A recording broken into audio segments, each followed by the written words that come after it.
Olá pessoal, tudo bem? Eu sou o pastor Giovanni, eu tenho uma palavra de Deus para o seu coração. E nós vamos falar hoje na nossa série sobre teologia, sobre antropologia, que é a ciência que estuda o homem dentro da perspectiva cristã, dentro da teologia cristã, baseado nas escrituras, baseado na palavra de Deus. Nós temos um trecho de Gênesis 3, de 6 a 8, que fala sobre a queda do homem. Homem aqui juntamente, claro, com Eva, sua esposa, Adão e Eva. Olha o que diz Gênesis 3:6. A Bíblia Sagrada diz: quando a mulher viu que a árvore parecia de agradável paladar, era atraente aos seus olhos e, além disso, desejável para dela se obter discernimento, tomou do seu fruto, comeu e deu ao seu marido, que comeu também. Os olhos dos dois se abriram e perceberam que estavam nus. Então juntaram folhas de figueira para cobrir-se. Ouvindo o homem e sua mulher os passos do Senhor Deus, que andava pelo jardim, quando soprava a brisa do dia, esconderam-se da presença do Senhor Deus entre as árvores do jardim. Então, é um famoso trecho, né? Não dá aqui para a gente ler todo o trecho de Gênesis capítulo 3, mas é o capítulo, e nós falamos de maneira resumida, 3, de 6 a 8, um capítulo cujo tema central é a queda do homem e as consequências que essa queda trouxe tanto para Adão e Eva como para suas gerações e para toda a humanidade. Então nós vamos falar um pouquinho sobre isso, essa temática dentro da antropologia bíblica, que é a queda do homem. E o que nós podemos falar sobre essa temática tão importante que é a queda do homem? Primeiro, nós precisamos pensar acerca da validade do relato da queda do homem em Gênesis 3, como nós lemos aqui, e ela pode ser classificada de três maneiras. Primeiro posicionamento que existe sobre a queda do homem, alguns dizem que é uma lenda, né? O que significa que os fatos, para eles que creem assim, não são verídicos. Fica evidente em todo o sistema da narrativa, dizem eles, que tais ideias não possuem o valor de relatos históricos. É uma visão geral de religião e moral à luz de um período posterior, mas apresentar um conhecimento desses dias primitivos de maneira alguma é, segundo esse relato, algo totalmente sem valor. É o que dizem eles, aqueles que pensam que é uma lenda, né, que é um mito e que não são fatos verídicos. Em segundo lugar, existe um segundo posicionamento que diz o seguinte: outros, né, um outro grupo de pensadores, né, dizem que eles falam o seguinte: outros desejam preservar a verdade da história sem precisar aceitar a sua credibilidade histórica. Para eles, né, trata-se apenas de uma realidade, entre aspas, espiritual verdadeira. Por isso, por exemplo, um desses pensadores, que é A.M. Hunter, ele chama de mito verdadeiro. Ou seja, a menos que sejamos fundamentalistas irredutíveis, dizem eles, sabemos que Gênesis 3 deve ser considerado corretamente como um mito verdadeiro. Ou seja, para eles, embora o Éden possua uma localização geográfica real e a queda de Adão tem uma data estabelecida, né, dentro da cronologia bíblica, esse capítulo testemunha para eles uma dimensão da experiência humana tão presente hoje quanto no início da história da humanidade. Em termos simples, né, eles só dizem assim: somos criaturas caídas e a história de Adão e Eva é sua e a minha história contada de uma outra maneira. É o segundo posicionamento sobre a queda do homem. E existe um terceiro posicionamento muito importante que nós vamos destacar aqui, é o terceiro posicionamento. Muitos, né, consideram esse relato como uma verdade histórica e factual.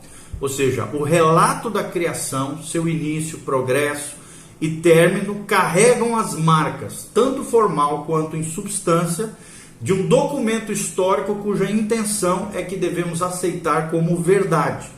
Não apenas a declaração de que Deus criou o céu e a terra e tudo que vive e habita no mundo, como também a descrição da própria criação em todos os seus estágios. dizem eles, né, nesse terceiro posicionamento, que outras passagens da Escritura validam a historicidade da queda, e assim nós cremos também. Como, por exemplo, 1 Coríntios 15, de 21 a 22, Paulo faz essa menção ali. Também, novamente, em 1 Timóteo 2,14, o apóstolo Paulo afirma a historicidade e o fato, a realidade da queda de Adão e Eva. De modo especial, né, Paulo se refere a esta historicidade como o pecado de Adão, que ele relata de maneira mais teológica em Romanos capítulo 5, de 12 a 21. Paulo aqui compara também isso repetidamente com aquilo que Cristo fez na cruz. Ele traz um paralelo, né, um contraste entre o primeiro Adão, que foi Adão, né, lá da Eva, e o segundo Adão, que é Cristo, e a obra que ele fez por nós na cruz, em Romanos 5. Então muitos entendem Gênesis 3 como uma lenda, um poema, um mito verdadeiro ou algo similar. Eles não negam que a morte de Cristo foi fatual, ainda que não concorde com o seu significado. Mas a comparação de Paulo e o contraste estabelecido aqui nessas passagens que nós estamos falando para vocês, exigem que tanto a ação de Adão quanto a de Cristo sejam verdadeiras, e que as duas não são lendas ou mitos. Então, aceitar que a morte de Cristo é um fato e dizer que o pecado de Adão não seria, no mínimo, seria questionar a coerência dessa passagem de Romanos capítulo 5. Mas é exatamente isso que os barthianos tentam fazer. São seguidores de Karl Barth, um teólogo alemão. Barthiano, por isso barthiano. Mas é exatamente isso que eles tentam fazer, né? Não apenas aceitam a historicidade da morte de Cristo, mas também para eles esse é o ponto mais alto da revelação de Deus. Eles não consideram o relato de Gênesis 13 factual, embora reconheçam, né, os barthianos, a verdade e a realidade do pecado. Porém, se de acordo com essa passagem, Cristo e seus atos estão na dimensão do fato, então o mesmo deveria ser verdade para Adão e para seus atos. Então, para nós cristãos, né, protestantes de origem histórica, mas ao mesmo tempo avivados, né, com o coração cheio do Espírito Santo, nós cremos que o relato de Gênesis capítulo 3 é um fato, não é um mito, não é uma lenda, não é uma história da carochinha. Nós cremos que a palavra de Deus é verdade suprema, ela é infalível, é inerrante e suficiente para a salvação de todo homem. Então, a Bíblia como um todo é a verdade de Deus, e nós cremos na verdade de Adão e na queda do homem, bem como os seus atos e consequências que vieram através disso.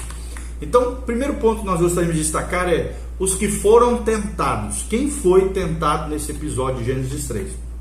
Qual era a natureza de Adão e a sua relação com Deus antes de pecar? O primeiro destaque que nós damos são as suas capacidades, né? As capacidades de Adão antes da queda. Sabemos que Adão possuía entendimento, razão e o que capacitava, né, essa inteligência a dar nomes aos animais e a pensar sobre o seu relacionamento com Eva, conforme descrito ali em Gênesis 2, 19 a 23. Deus também o capacitou, né, a gente vê claramente aqui no relato, a usar a linguagem para que pudesse haver comunicação entre ele e Deus. Ou seja, já existia a linguagem nessa época, antes da queda, conforme nós vemos em Gênesis 16, em Gênesis, né, capítulo 2, 16, capítulo 2, 20, capítulo 2, 23. Qual era a natureza moral de Adão e de Eva? Independente, é claro, aqui a resposta da descrição que façamos da natureza moral de Adão antes da queda, é claro que ele era sem pecado, é o que a Bíblia diz. Alguns dizem, né, que isso indica algum tipo de santidade passiva, em que Adão desconhecia o que era errado. Sua santidade era tal que o capacitava a desfrutar de completa comunhão com Deus. Talvez seja forte demais para falar sobre uma santidade positiva, pois Adão tinha a capacidade de escolher o pecado. Nós preferimos a seguinte descrição: Adão possuía o que podemos chamar de santidade, pois era mais do que inocente, né? E que a gente vê aqui, pois ele não havia passado ainda até então no teste, nem fora reprovado de criatura, pois a sua santidade não era obviamente igual à do Criador, mas Adão tinha sim liberdade para escolher, e a prova foi a própria queda. Ele tinha liberdade para escolher, para fazer uma decisão volitiva, voluntária, né, decisões conscientes, e ele tinha uma mente capaz de avaliar essas escolhas. Né? Conforme diz um grande teólogo, pensador cristão, ele diz assim: portanto, Adão poderia manter-se se o quisesse, né, nessa posição de santidade, pois que não caiu senão por sua própria vontade, diz esse teólogo, já que, entretanto, flexível lhe era vontade para uma ou outra direção e nem lhe fora dada constância para se preservar, por isso veio facilmente a cair. Contudo, livre foi a escolha do bem e do mal para Adão. Não apenas isso, mas a sua mente e vontade estavam possuídas de retidão consumada, e todas as partes orgânicas estavam adequadamente ajustadas à obediência, até que, perdendo-se a si próprio, se corrompeu todo o bem que nele havia. Né? Corrompeu todo o bem que nele havia ao perder-se através da desobediência. Quais são as suas responsabilidades? Então, além da sua capacidade, além da sua natureza original aqui, natureza moral, nós também temos que falar sobre as suas responsabilidades. Primeiro, a responsabilidade de Adão, né, antes da queda, era exercer domínio sobre a terra. Né? Os teonomistas entendem que isso se refere ao que é chamado de mandato cultural, o qual autorizava o homem a trazer todas as estruturas do mundo sob o senhorio de Cristo. Está lá em Gênesis 1, 26 a 28. Ou seja, destruindo qualquer tipo de oposição a Deus. Os escritores já reformados entendem isso de modo similar. Contudo, não enfatizam o estabelecimento da lei do Antigo Testamento na sociedade moderna, em todos os seus aspectos. No entanto, observa que a ideia de sujeitar a terra não faz parte da ordem dada após o dilúvio a Noé e a seus descendentes, o que nos inclui, lá em Gênesis 9, versículo 1. Então, também a palavra sujeitar no Gênesis 1, 28, provém de uma raiz que significa dominar ou controlar, e refere-se ao cultivo da terra para que a raça humana pudesse se multiplicar e se alimentar. Então, Adão devia administrar a terra e as suas criaturas para que pudesse sustentar as pessoas que a encheriam. Foi nesse contexto que Adão recebeu a ordem de cultivar e cuidar do jardim do Éden. Lá em Gênesis 2,15 nós vemos isso. Então presumimos aqui que o jardim teria crescido em uma exuberante desordem se Adão não tivesse cumprido essa ordem. Segunda responsabilidade de Adão, tá? Era desfrutar dos frutos resultantes do seu trabalho de cuidar do jardim. Está lá em Gênesis 2, de 16 a 17. Gênesis 2, de 16 a 17, fala sobre isso. E aí surge então o teste, né? O teste aqui de Adão. Qual foi o teste? O teste supremo era que Adão e Eva, se eles obedeceriam a Deus ou não. E a prova histórica foi que desobedeceram. O modo como provariam isso era não comer o fruto de uma das árvores do jardim. A árvore do conhecimento do bem e do mal não poderia ser comida. Em certo sentido, essa era uma proibição insignificante em comparação com as muitas árvores do jardim das quais poderiam eles comer. Por outro lado, também era uma questão fundamental, pois essa era a maneira específica de demonstrar sua obediência ou desobediência a Deus. Então, fazendo uma comparação no transcorrer de um dia, de quantas maneiras diferentes nós somos capazes de demonstrar nossa obediência ou desobediência a Deus. É uma pergunta que fica no ar, eu te faço pensar com relação a isso. Ou seja, constantemente nós estamos diante de um teste entre obedecermos a Deus e desobedecermos, assim como aconteceu com Adão e Eva lá em Gênesis capítulo 3. Quem foi o tentador? É uma coisa muito importante. A Bíblia Sagrada diz que com astúcia Satanás usou uma criatura que Eva conhecia, em vez de apresentar-se em sua verdadeira aparência. Isso provavelmente, teria chamado a sua atenção, pois seria algo fora do comum, o que a deixaria talvez num estado de alerta. Satanás usou uma serpente real, uma vez que esse animal foi amaldiçoado após a queda, juntamente com o diabo. Então, por algum motivo, Eva não ficou assustada quando a serpente falou com ela. O tentador dirigiu-se à mulher provavelmente porque ela não recebera pessoalmente a proibição de Deus. Quem recebeu foi Adão, né? E como ocorreu ali com Adão, nós vemos isso no versículo 16 e 17. Como é que foi a tentação? A tentação foi uma falsificação de Satanás, ou seja, uma falsificação clara, tão parecida quanto possível com um artigo verdadeiro, mas ao mesmo tempo deixa algo fundamental de fora.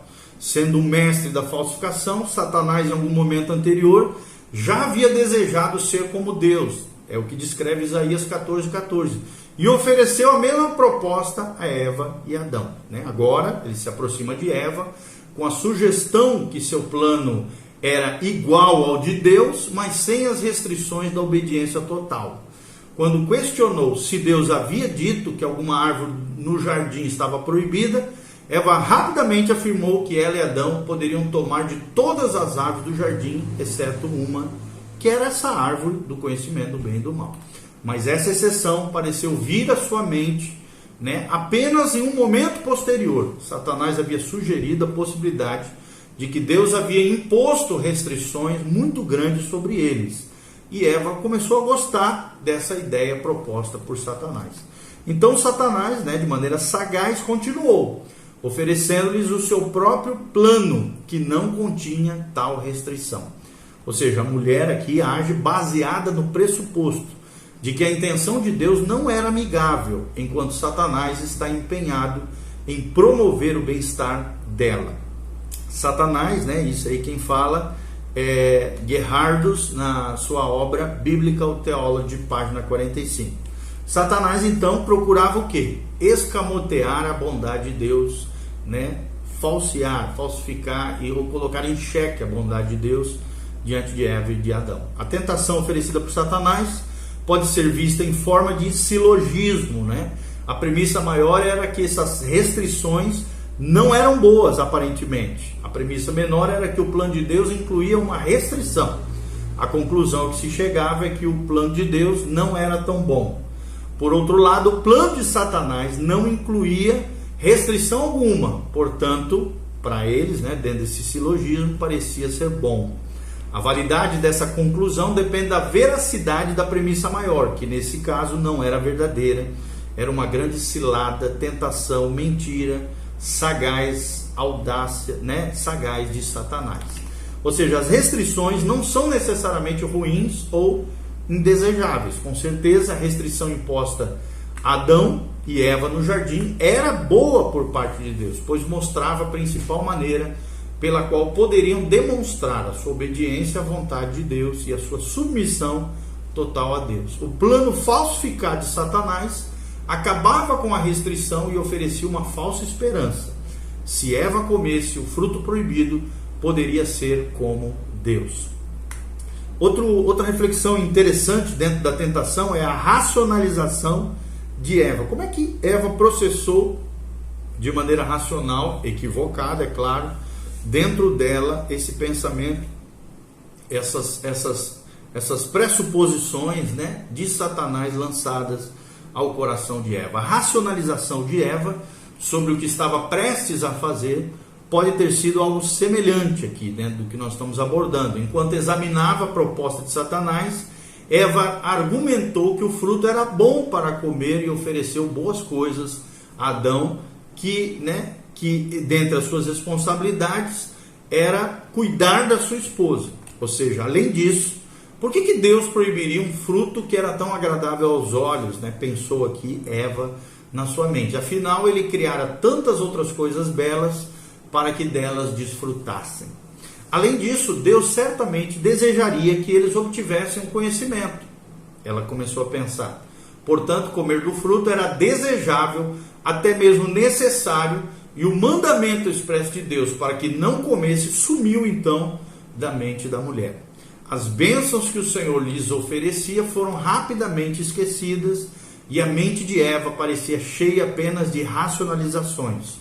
O fruto lhes daria sustento físico, seu gosto era agradável e aumentaria a sua sabedoria. Então, tendo justificado o que estava prestes a fazer, tomou então do fruto da árvore e o comeu. Quais foram as consequências, as penalidades sobre a queda do homem, Adão e Eva, aqui em Gênesis 3? Primeiro, sobre a raça humana, está lá relatado em Gênesis 3, de 7 a 13. Em primeiro lugar, houve um sentimento de culpa, como fica evidenciado pela tentativa de esconder-se de Deus, que nós lemos no início desse vídeo, no versículo 7. Segundo lugar, a perda da comunhão com Deus, como fica evidenciado em sua tentativa de se esconder de Deus, no versículo 8. Isso também trouxe a toda a raça humana a morte física, tanto a morte física quanto a morte espiritual, que é ser banido da presença de Deus, né, enquanto não nascerem de novo. Então a morte sempre implica numa separação entre homens e Deus. Adão e Eva experimentaram imediatamente a separação espiritual e entraram num processo de decadência quanto ao seu corpo, cujo resultado final foi a morte física. Está lá relatado em Romanos 5, 12, Paulo fala sobre isso, tá? E conosco não é diferente. Segundo lugar, sobre a serpente, qual foram as penalidades sobre ela? Estão lá relatadas em Gênesis 3, 14. A serpente foi condenada a rastejar, o que talvez fosse um sinal de degradação, ou indicasse que ela era uma criatura que andava antes dessa penalidade ter sido imposta sobre ela. Essa condição continuará existindo até mesmo durante o milênio. Lá em Isaías 65, 25 menciona esse fato. Na verdade, todo o reino animal foi afetado pela queda, é o que mostra a Bíblia. Isso ocorreu para que o homem, em sua condição caída, pudesse continuar exercendo certo grau de domínio sobre os animais, conforme relatado em Romanos 8, 20. E a penalidade sobre Satanás, está lá em Gênesis 3,15, a Bíblia diz que a descendência de Satanás e a descendência da mulher entrariam em coalizão, em choque.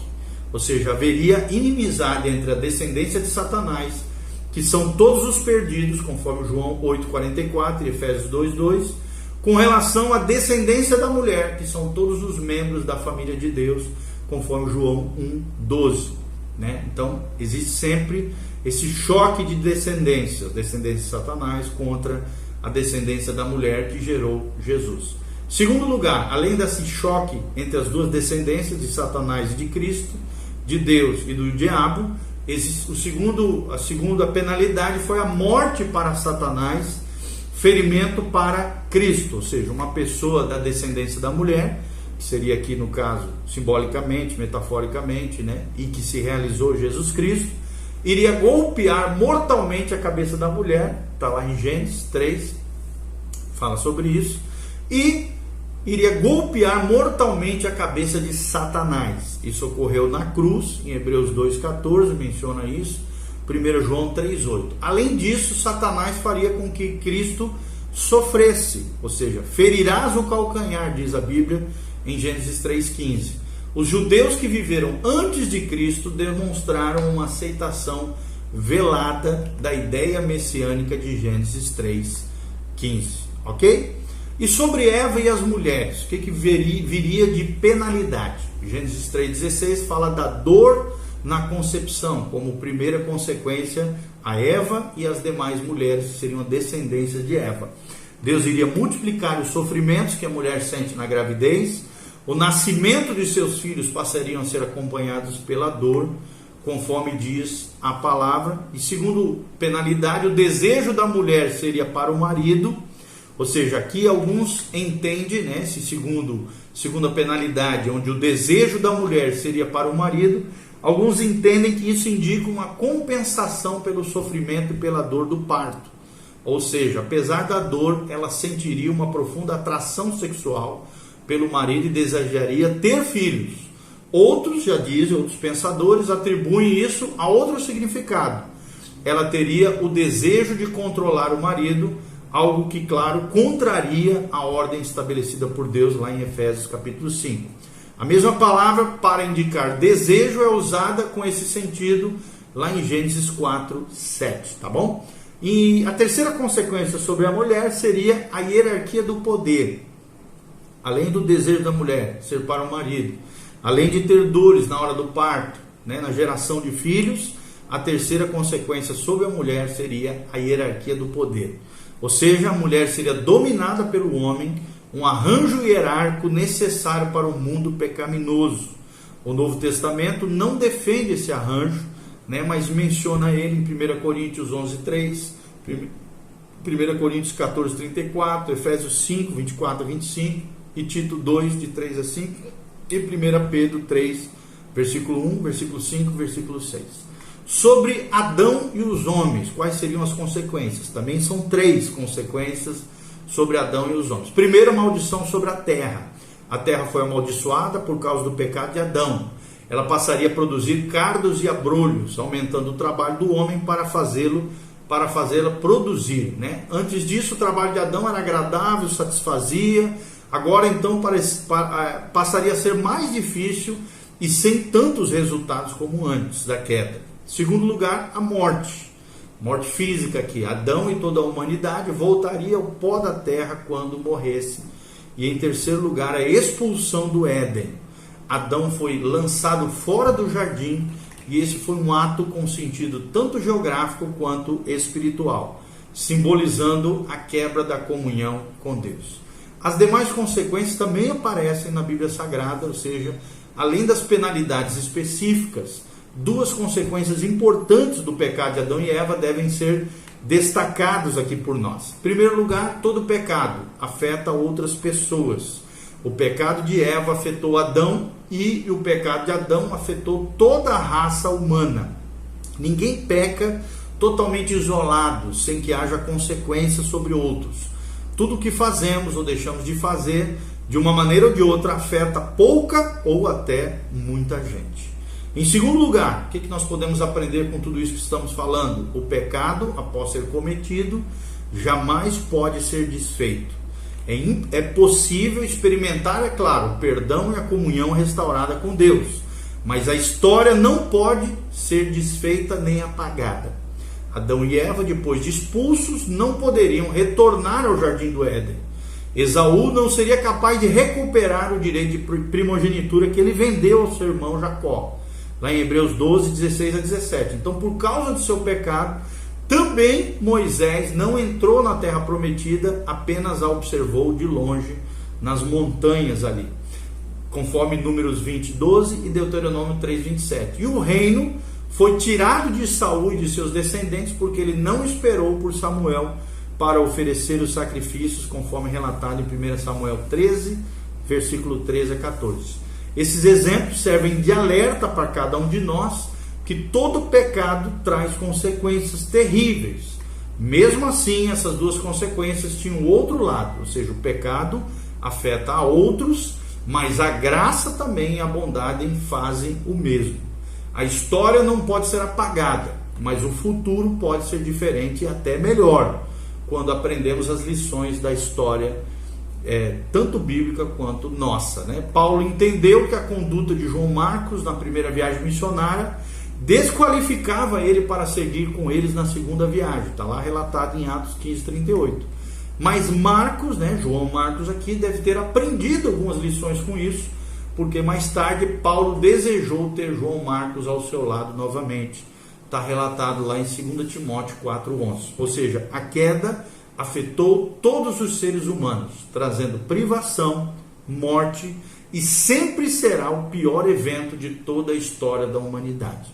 Porém, onde abundou o pecado, diz a Bíblia Sagrada, superabundou a graça de Deus, e aquele que faz a vontade de Deus permanece eternamente, conforme Romanos 5:20 e 1 João 2:17. Então, coloca a tua vida em ordem, lembre-se das consequências terríveis que o pecado trouxe a Adão e Eva e aos seus descendentes, incluindo nós.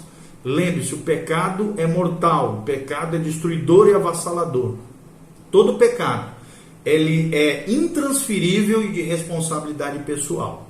Mas a colheita do pecado, ela acaba vindo não só de maneira individual, mas também de maneira coletiva. Então, coloque em ordem a tua casa, não viva abrigado no pecado, fazendo coisa errada.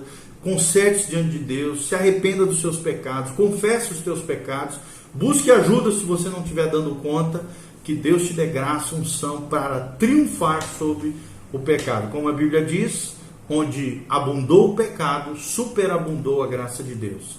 Vocês já não são mais escravos do pecado, diz o Senhor, nem debaixo da lei da morte e do pecado, mas estão debaixo da graça de Deus, conforme Romanos nos ensina também. Que a graça e a paz de Deus venha sobre você, sobre a tua casa, a tua família, e que a bênção do Senhor esteja sobre nós nesse estudo tremendo de teologia, de antropologia, onde nós abordamos a queda do homem, tudo aquilo que englobou, tudo aquilo que envolveu e as consequências que a queda do homem trouxe a toda a raça humana. Deus abençoe você, em nome de Jesus. Amém e amém.